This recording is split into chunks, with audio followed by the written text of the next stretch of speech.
All right. Welcome back to the Copywriters Podcast with your host, the world's greatest copywriting coach, and a very special surprise for this week's episode. First of all, though, David, how you doing today, man? I'm good, Nathan. How about yourself? I'm doing fantastic, and I'm excited about this week's episode. I am too. Our guest today, Carline Anglade-Cole, is a top copywriter with a track record and a level of creativity anyone else would be jealous of. And her latest book is the #1 Amazon bestseller, My Life as a 50-plus White Male. That's because as a biracial woman, Carline has successfully found a way to get into the mindset of her prospect, which, as you can imagine, is quite different than she is.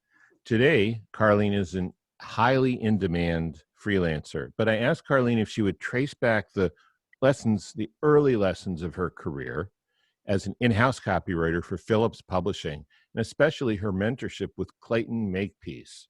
She generously agreed, and that's what we'll talk about today. Of course, first, I'd like to talk about this. Copy is powerful.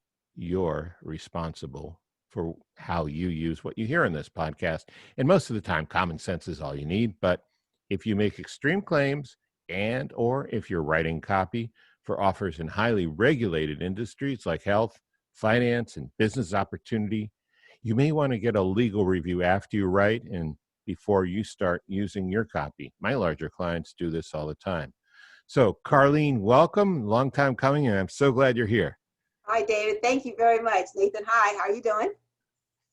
Good. So, Carline, I'm going to guess most people outside direct marketing have no idea what a big publisher like Phillips even is or was, since Phillips now has been reformed with a different name. But I also imagine a lot of people in a direct marketing who've never worked on staff for one of those big publishers think the organizations are different than they really are. When people ask you about working on staff for a company like Phillips, what's the biggest misconception they have, and what's the reality for you? Well, I think the biggest misconception is maybe it's just a huge conglomerate company of, full of all kinds of, yuppie-yups and all this kind of stuff going on. And Phillips was nothing like that at all. First of all, I kind of stumbled into the whole direct response industry. I had no idea what it was. I had a job before selling radio advertisement. And so then I got married and I had 2 kids. And so all of a sudden I'm just looking for a job to supplement my income to go along with my husband, my firefighter husband's a crazy schedule. And I found out about this company, and it said direct mail company. And I'm like, I don't know what that is. So I stumbled into this very entrepreneurial company. It was a small company, but not tiny. And they were a financial newsletter publisher. That was what Tom Phillips was. He had newsletters, and he was in niche marketing of different aspects of finance. And so I go in there, and it's a nice company. But what I loved about it was just a very entrepreneurial company. And that made all the difference, because it didn't matter who you were. It mattered what ideas you had. So they really encouraged, if you had something to say it, and let's see how we can grow. And I love that. And I always talk about how Tom Phillips knew my name before I knew his name. I had a job in customer service, making $8 an hour, working part-time. And I remember my first week there, Tom Phillips would always walk around and say, hi, folks, whatever. And he comes into the customer service department and says, hi, folks. And he goes, oh, hi, Carline, welcome. And I'm like, hi, and I look over to someone next to me. I'm like, who is that? And they go, oh, that's the president of the company. I'm like, oh, that's him? What's his name? He goes, Tom Phillips. I'm like, oh. So he knew my name before I knew his name. And that's kind of the atmosphere of the company. So it's very much a family-oriented vibe that allowed us to grow. And the company grew. I can't remember. I tried to figure out. I know at one point it was over 200 million, but I can't remember the full amount of the growth of the company. But that's how it was very entrepreneurial, that you got to, if you had an idea, you could use your idea. And I got to grow from being in the customer service department, to getting to the point where I was marketing director before I left the company. Wow. So in this case, very small family-oriented company with big ideas, and we were rewarded with our big ideas. When the company hit sales. That was, like I said, $200 million in sales. Tom took everyone to Disney World, Wow. not just you, but your spouse and your children. And we owned Disney World for that weekend. We stayed in the hotels. We had a parade. So he was all about sharing, the wealth with us. So that was my experience with the direct response company. That was just awesome. Yeah, that's interesting. Way, way back in the day, like in the 80s, it's 40 years ago, right? I worked for a publishing company on the content side as an editor and reporter, McGraw-Hill, and it was what you described. Most people think of these companies, a lot of muckety-mucks. The people who went to the Ivy League schools sort of let you know they were a couple notches above you if you didn't, which I didn't. And I was on the 41st floor. This was at 49th Street and 6th Avenue in New York. I mean, it's exactly the way you describe most people. But yeah, so with the work I've done with Agora Financial, I found it's a lot more like the way you're describing Phillips. It's the ideas you have. It's very personal. And also, I guess the other half of it, which you probably take for granted, is you have more accountability. You have more opportunity, but you have more responsibility. You can't bullshit your way through a lot of stuff. You have to own what you say and what you do. Anyway, good. But let's get to some juicy stuff. You had the good fortune to have Clayton Makepeace as a mentor. You're the only person I've talked to who had him as a mentor personally. Could you walk us through a few high points of what it was like to get a copy critique from Clayton? Well, let me tell you, not only are you talking to me as the first person who has been mentored by Clayton, but you are talking to his favorite. Oh, all right. Okay. So just so you know, he's all. So what did you do to become his favorite? You know what? I don't know. It's a blessing is all I have to say, because Clayton Makepeace was probably one of the most phenomenal human beings I've ever met. The most caring, generous person, willing to give his time and energy to help you. When Clayton Makepeace talked to you, you were his world. He focused on who you were. He made you feel very special and important. He listened. He was engaged with the conversation with you. And so that was an amazing power, that it didn't matter who you were. He was not a snob. I mean, the guy was a multimillionaire, and he walked around with his, what do they call it? The Beach Boys kind of a look, got his little Hawaiian shirt on and his jeans. Only thing you would notice every so often is if he moved his wrist, you saw a $100,000 Rolex on his wrist.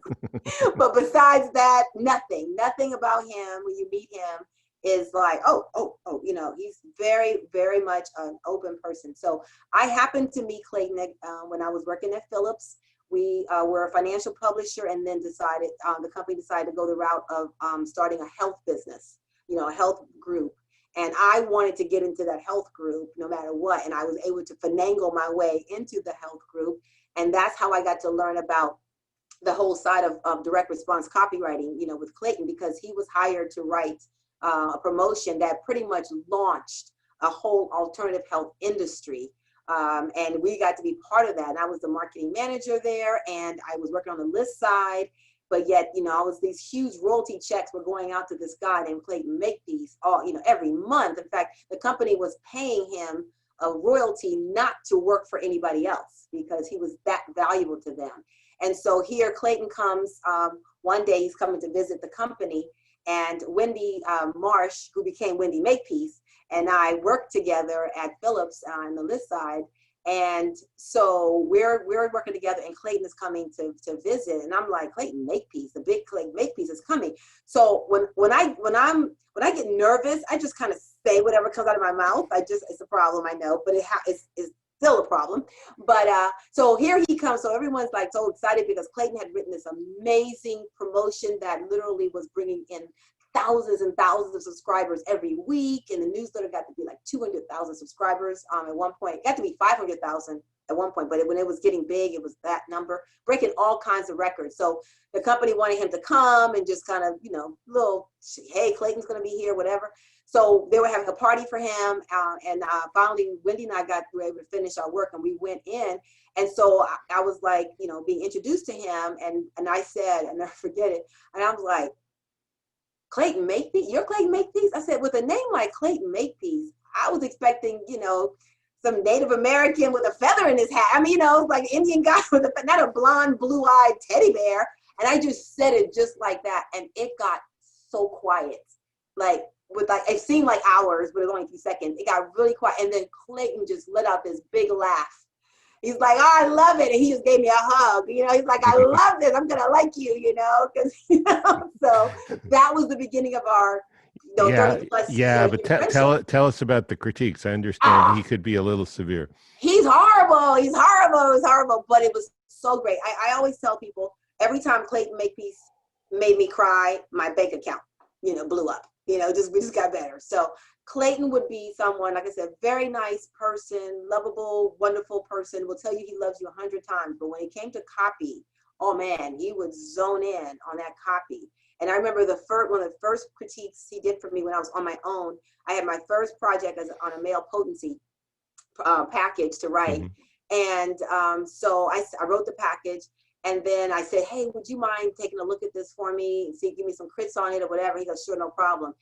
And then his crits came back to me, were like, he calls me up. He's like, you write like an effing girl, and I'm like, but I am a girl. And he's like, yeah, but your market isn't. You're forgetting who you're talking to. He's like, so go adjust your crotch, fix yourself, go burp, go fart, but get back into the mindset of who you're talking to.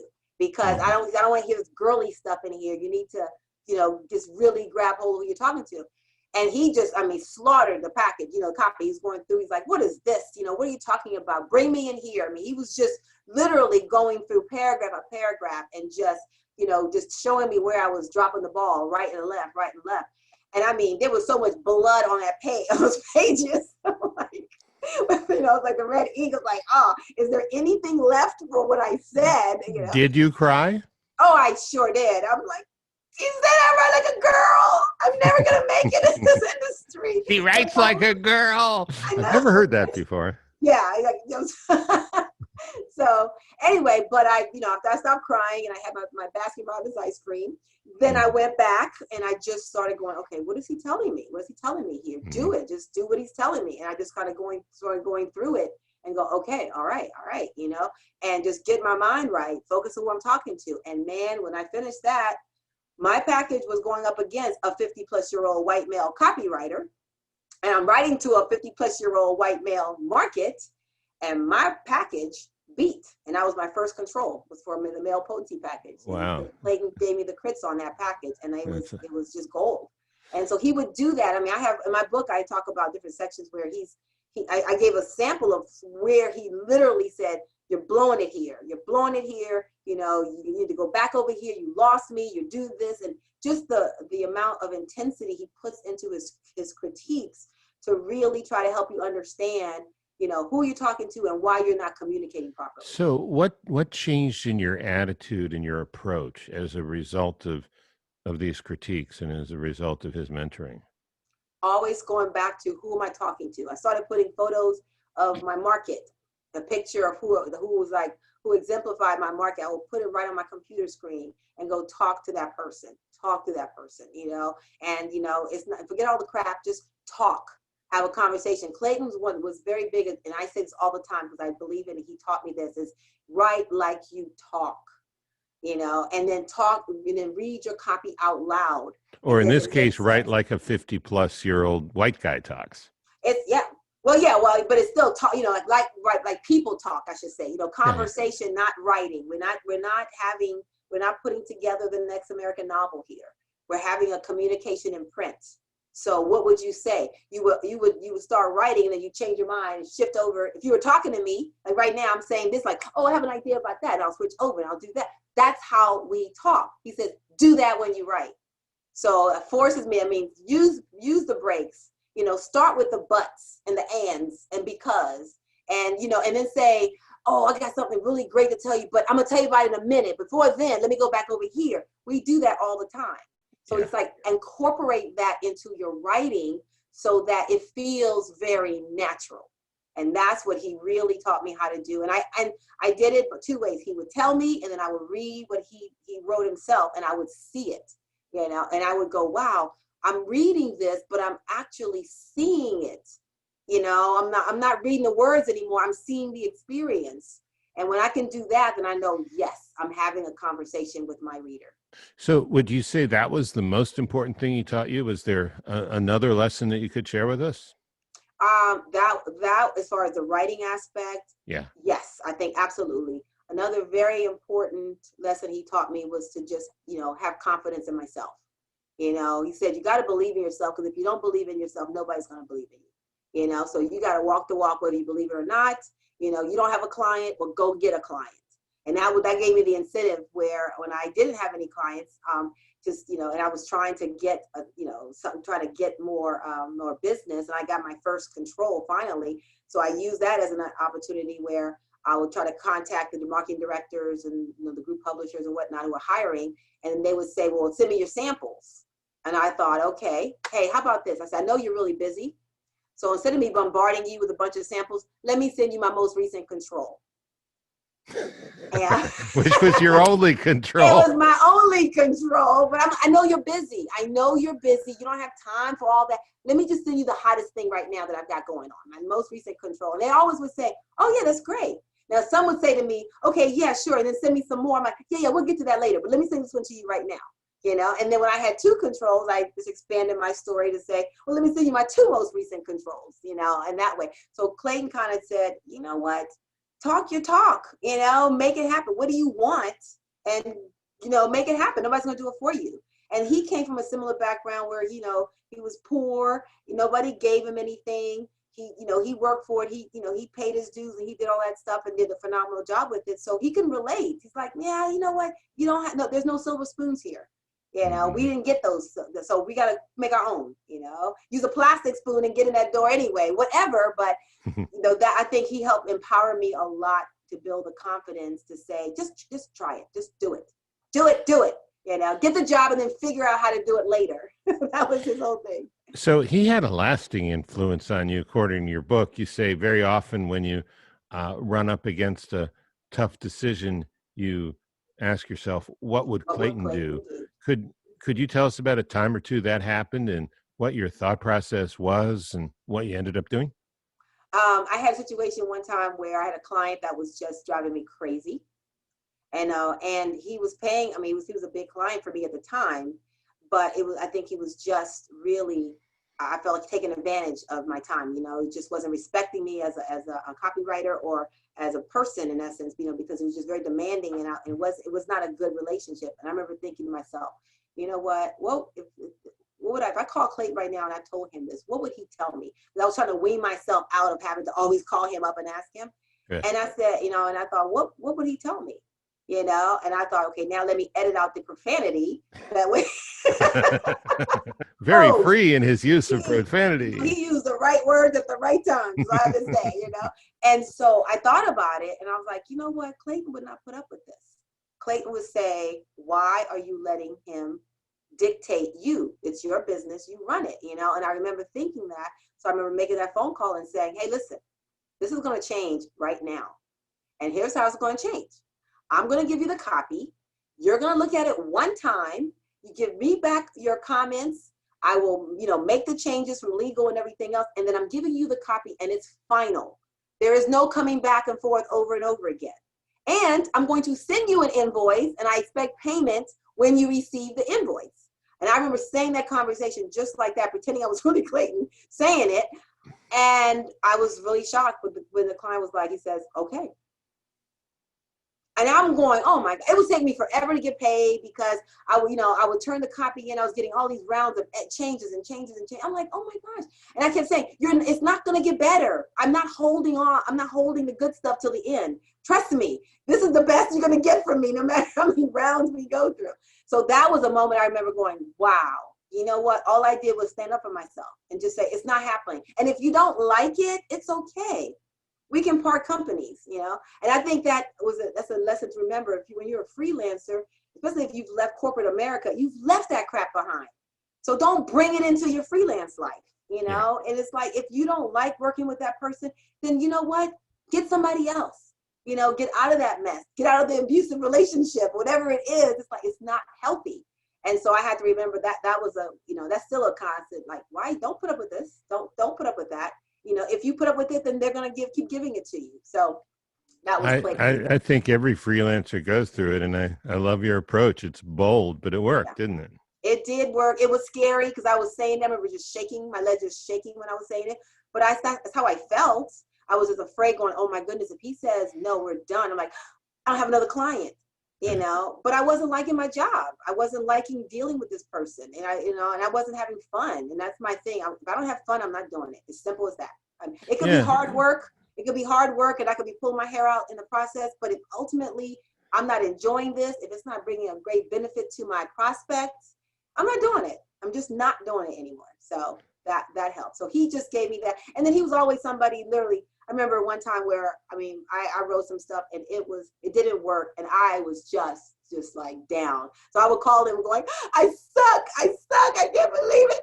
I wrote this package. I spent a month on this package and it bombed, and I suck. And so he would just like he'd be like, okay. He would listen about 3 or 4 minutes. Like, okay. He goes, are you done? Are you done? He goes, all right, are you done? And I'm like, one more thing. And I suck again. I go, no, I'm done. He goes, all right.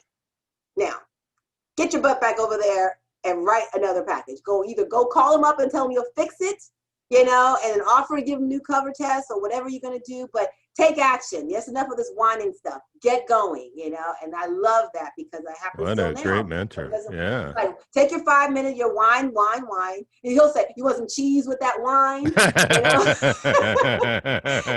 so after that, my little whining crybaby moments, whatever, then it's like, okay, fix it or forget about it. Just get going, and I love that.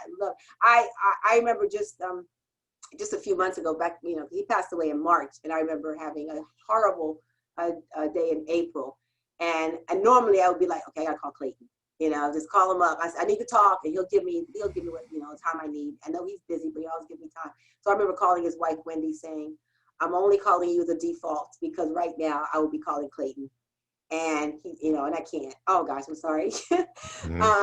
So she said, oh, I understand. And so we talked for like an hour and just kind of, just talked about it a little, but I missed those a lot because it was just very, very special time and a very special person. So. Understood.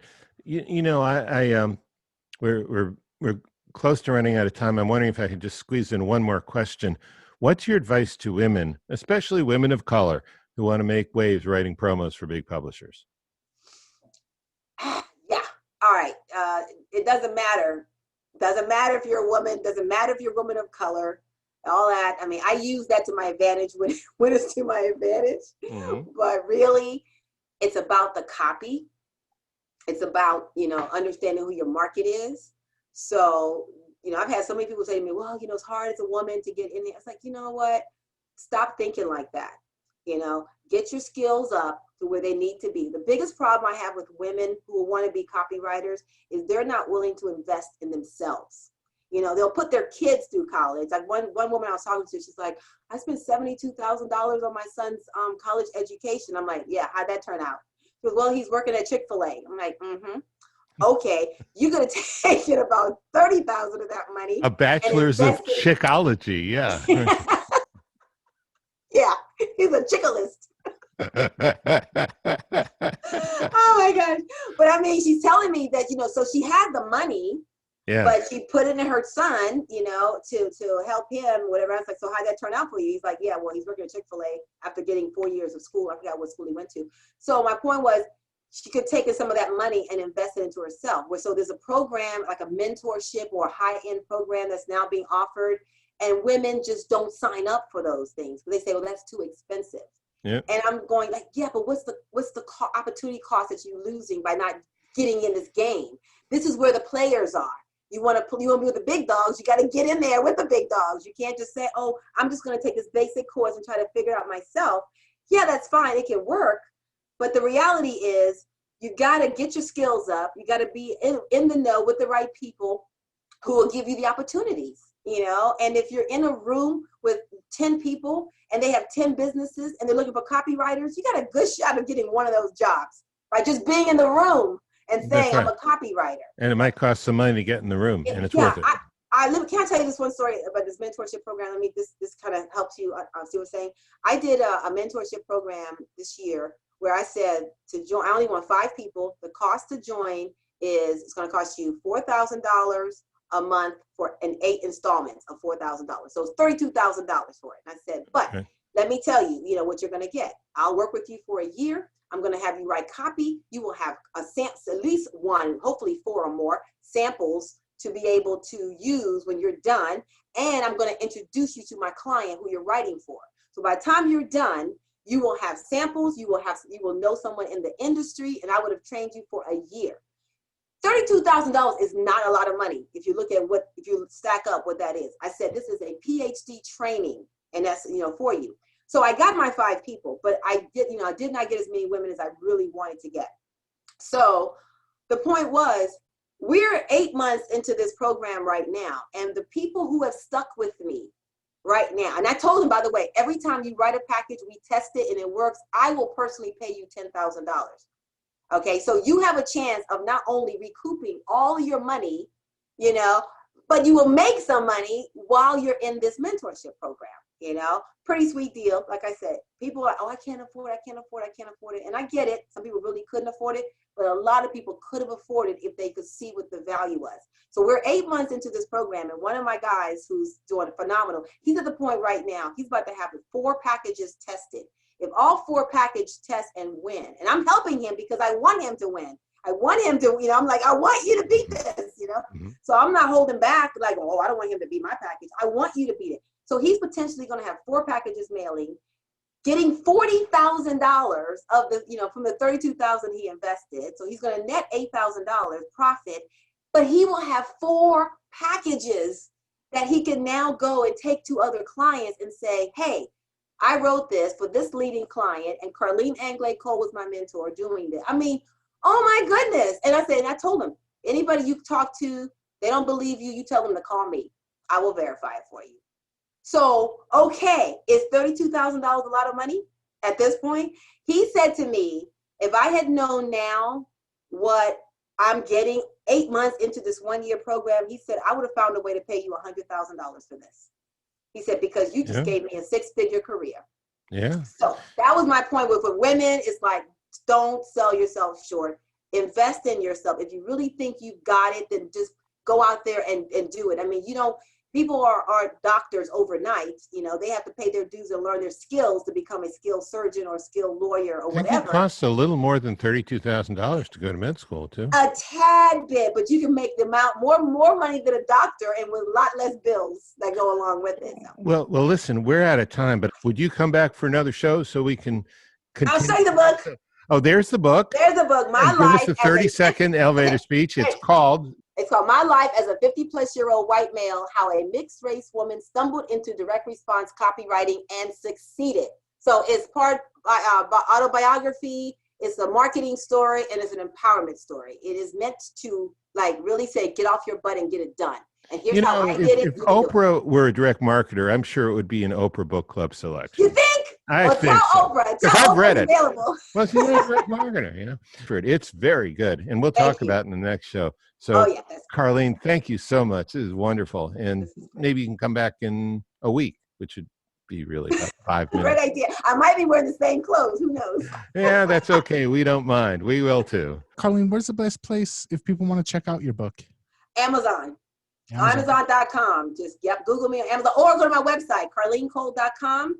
My book is on there. You can click and you can find out all about the book in there. And by the way, on my book, you buy the book, whether it's Kindle for $10 or paperback for $20 or whatever, audio's coming out, whatever you buy it, when you buy that book, in my book, you have $950 worth of my copy vault. I mean, like my actual winning sales promotions that you can have access to absolutely free when you buy my book. So I'm not doing this book for the money, obviously. A $10 book versus, a $20 book versus $950 of stuff I could be selling on my website. But it's really to say, look, if you read the book and you like what I'm saying and you get me, then okay, we can keep talking. All right. Thank you for coming on. I appreciate it. And definitely check out Carline's book. And until next time, we will catch you later. Head on over to copywriterspodcast.com to get more episodes of the Copywriters Podcast, and we'll catch you later.